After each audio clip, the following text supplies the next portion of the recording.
मद विरोधी आप अभियान कर कहूँ आज जो आम जॉइंट रेड एक्सरसाइज प्रोग्राम थिला पुलिस आमर एक्सरसाइज टीम दुई टीम आम रानीपिया ग्राम में रेड करूँ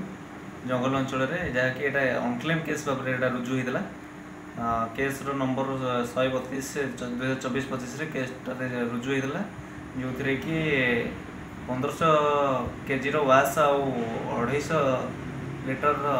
आईडी लिकर जबत हो घटनास्थल नष्ट होता यहाँ आमर स्पेशल ड्राइव चलती तो से जोरदार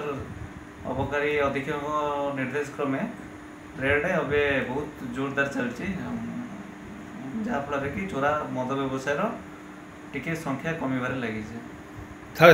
गिरफ्त यहाँ केस अनक्लेम केस कई गिरफ ही ना आम पचर खबर संग्रह कर से ग्राम लोक अरेस्ट कर आगु को सारा चलो कि हाँ यहाँ आमर स्पेशल ड्राइव चली कमिशनर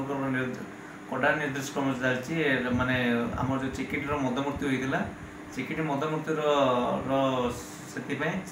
स्पेशल ड्राइव जेहेतु चली रेड सेमती बहुत जोरदार हो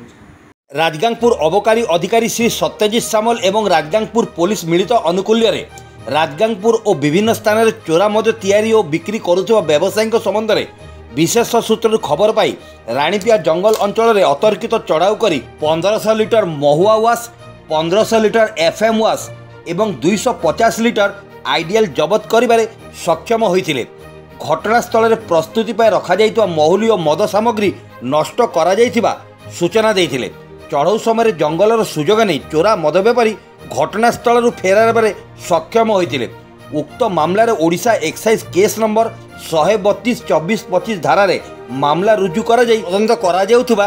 सूचना देइथिले। आगको पूजा पर्वाणी थिबारु चढ़ाऊ जोरदार हेबो बोली अबकारी अधिकारी श्री सत्यजित सामल निजर मत प्रकाश करिथिले। सुंदरगढ़ जिला राजगांगपुर देवव्रत मित्रଙ୍କ रिपोर्ट क्रांति ओडिशा।